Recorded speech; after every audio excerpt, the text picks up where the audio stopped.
Hello everyone, hope you guys are doing really well. Welcome to my channel We Grow Academy. Today I'm going to talk about a very interesting topic. Most of you guys are fully aware what topic that I'll be discussing about. Of course, no doubt the topic is about how to introduce yourself in an interview. So many people have this perception, and also many people, they feel and they have that fear complex in order to crack an interview, that your personal introduction needs to be really good. This is not just only a one factor that needs to be good, but there are several factors that plays a very important role. But this is one of the important segments when it comes to the personal introduction. Whenever you're introducing yourself to someone, you have to be really good, and you need to go ahead and be quick, and you can go ahead and explain and introduce yourself when it comes to your experience, or maybe that you're a fresher. How do you do that in a sequence, in an organized manner? That is something really important when it comes to the personal introduction in the interview panel. So people ask several questions in a different way, when especially the interviewers, they may ask a question that, can you drive me to your profile? It means that introduce yourself again. Can you please take me to your profile is also again talks about that how to introduce you, talks about you need to introduce yourself. Can you please introduce yourself, which is a very simple sentence, but it's also the same that you need to talk about. So we're going to talk about the following points which are really important. How do you do that, which is going to be really beneficial for all of you that who are watching my channel. So let me go ahead and start with the first point, which talks about the dress appropriately. So that since I have spoken this about, or I think so this specific topic on dressing sense that needs to be really good whenever you go for an interview. Of course, the dressing sense that plays a very important role. If somebody does not have the dressing sense, it means that that's lacking something, and it creates a negative impression to an interviewer that he or she may feel this guy is not capable or not suitable for this job. So that your dressing sense needs to be really good. So that is the first and the very important aspect before you go for an interview. Second thing that plays a very important role, that prepare what to say. You have to prepare yourself before going for an interview. Maybe that you're a fresher, maybe you're an experienced person, that you have to do a little homework about the organization, a little homework about that organization, about that company, about that firm, what they do, what is the nature of their business. It's very important that you need to be fully aware what position that you have applied for, and what position is going to be, and how essential it is going to be. So when you need to be fully aware that how do you go ahead and prepare this point, which is also very important again.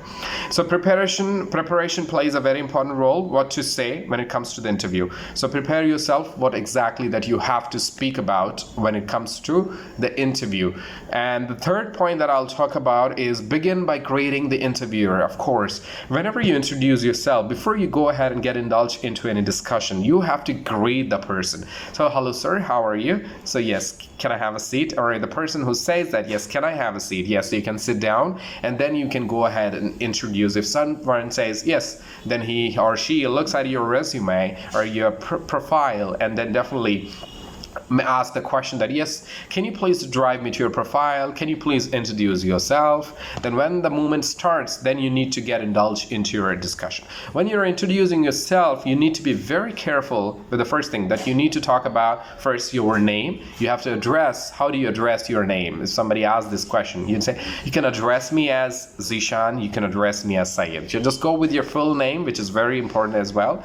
And then when you introduce yourself at the beginning, just go with your name, that my name is Sayed Zishan, I am the resident of Hyderabad city, and about my academic qualification. Don't say coming to my qualification, coming to my qualification. So you don't have to say these are the old sentences. It does not look good as well, and it does not create a good impression too. So the employer definitely will see that how good you are in terms of your communication skills, how good hold that you have on your communication skills is also something very important. It does not matter what field that you belongs to, maybe that you're in the software development, or maybe that you're in the operations, or maybe that you're in the marketing, or maybe that you're in the sales, or maybe that you're going to do something else in the different streams. What it matters is how beautifully that you go ahead and talk about. So that is something that plays a very important role. So about my academic qualification is the right sentence. Then you can go ahead and talk about, I'm a postgraduate in so and so stream, and I'm a graduate graduate in the commerce stream, and you can go ahead and talk about in this way as well. If you're a fresher, I did my graduation in the stream of commerce in the year of so and so from so and so university. So that's how you need to go ahead and talk about your academic qualification always, and it should be precise, and it should not be so long. Make it short and sweet. Next talks about elaborate on professional work experience. So this is actually important for the people that who are experienced. They also struggle a lot when it comes to the interview, when you would not be able to go ahead and elaborate properly when it comes to your work experience. So about my work experience, not coming to my work experience, about my work experience, I have been working in this so-and-so industry for the past 12 years, for the past 15 years. Then my roles and responsibilities are this. You can go ahead and talk. And my last organization was this, and my major roles and responsibilities were assigned to me were these. You can go ahead and list out your roles and responsibilities one by one. This is for the professional experienced folks. What about the freshers? When somebody is a fresher, definitely you do not have experience, but you definitely have some sort of accomplishments or some sort of certifications, or maybe that you are worked as an intern, or maybe that you have done any kind of internship in so and so organizations.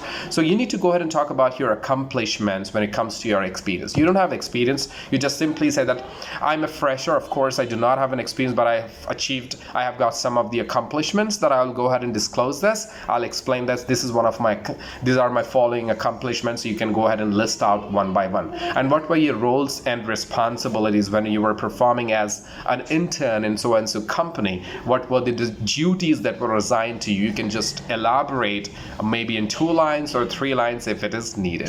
That's how that the fresher has to do. But when it comes to the experienced person, about my work experience, then you can jump onto the topic and you can talk about in a sequence manner. So what were your roles and responsibilities? How long you have been working in this industry as a graphic designer, as a software developer, as a training and development head? How many years of experience? Then you can talk about what are your major roles and responsibilities in this stream. Okay, moving on to the next point, which is also very important, that talks about your hobbies and interests. Of course, if you're a fresher, you need to go ahead and talk about your hobbies. So coming to my hobbies, it's a wrong sentence. Do not use this coming to. Of course, it does not look good as well, but make sure that about my hobbies. So my following hobbies are, reading books, listening to music, whatever the hobbies that you're really interested in. So make sure that you go ahead and portray. Make sure that you go ahead and explain those hobbies only. If you're not aware of something that you're just simply talking about, maybe that you're scared, or maybe you're a little hesitant in nature, and you have said something else in your hobby that you forgot, or you said something, then don't do that, because your interviewer might ask the question. For example, if you say that I love cricket, one of my favorite hobbies is cricket. So somebody may go ahead and ask a question related to the cricket if you're not aware of. Would you be able to tell me something about who is your favorite cricket player and why? So when you become speechless, when you would not be able to say anything, that means that's not your hobby. So you're lying. So make sure that whatever your real hobbies are, so because they will not be interested in your hobbies, but they would love to see how interactive you are and what are your real hobbies are. So be honest, be genuine, be what you are whenever you're introducing yourself in the interview. And hobbies needs to be accurate and precise what your real hobbies are. And interest, whatever that interest that you are, whatever kind of interest that you have. So you can go ahead and talk about maybe your technical interest, maybe that you have technical knowledge. So your certification, just go ahead and explain something which is relevant, not immaterial, not irrelevant in personal introduction. And it should not look extremely beyond, and should not be look so prolonging conversation, but it should be very neat and simple and clean. So that's how that your conversation needs to be when it comes to your personal introduction. Last but not least, of course, the point that talks about be prepared for the follow-up questions.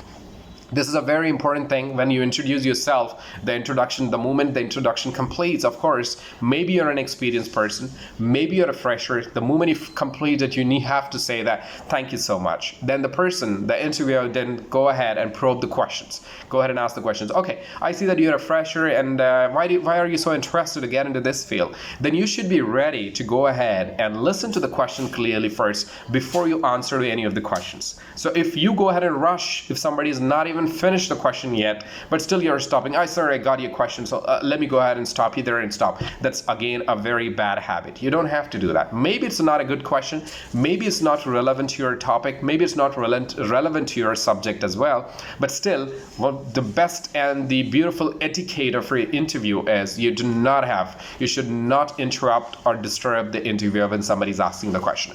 Listen to the question very carefully, what he or she is talking about. Then you can go ahead and say, yes, sir, I understand. So let me go ahead and answer to this question. Then you can answer to the question, yes, sir, I have been in this and I am aware of this process. I'm aware of this following frameworks. I have been following this and I would be able to take care of this part very easily. So that creates a very good impression to the employer and the interviewer. He or she may feel that this guy is very patient enough and he's not impatient in nature and he looks so good in nature as well, and it also defines your attitude in the interview as well. And very important aspect compared to all of these things, if you keep it aside, the very important aspect is your eye contact and your gesture. Whenever you talk to someone, so make sure you do not have too much gestures, but make sure that you have a little bit of gesture. The gesture is very important. That makes your conversation, that makes your interaction so lively, and it also looks so interesting, and it also looks so good that who is listening or who is watching you, what are you talking about? So who is talking to you in the in-person discussions?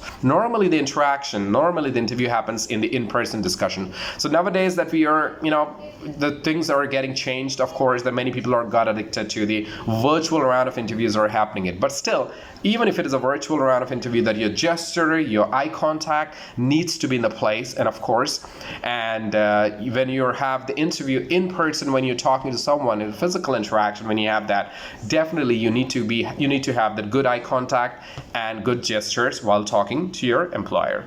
I believe that this is going to be so beneficial for all of you, that whenever you face an interview, whenever you're introducing yourself to someone, make sure that you follow these points which I'm talking about, so you would be able to deliver your personal introduction. You'll be able to deliver your introduction very clearly and very effectively, so that it creates a very positive impression to your employer, and they will jump on and they may think about, yes, this guy may not have experience, or he or she does not have experience, but he or she has a great zeal and passion to learn something new. So let's go ahead and hire this person. So that's first impression is the last impression, we say that. So we have to create this first impression with the help of your dressing sense. And the second thing is your personal introduction in the round. And then you go ahead and elaborate the things very beautifully and listen carefully. Don't interrupt the speaker when somebody's speaking, and then go ahead and explain. Thank you so much. I hope that you people love this video. And if you have any questions, any doubts, you can always go ahead and comment in my video, and I will be able to go ahead and create and more informative videos for you people. So thank you so much, and once again, I'll see you in the next video.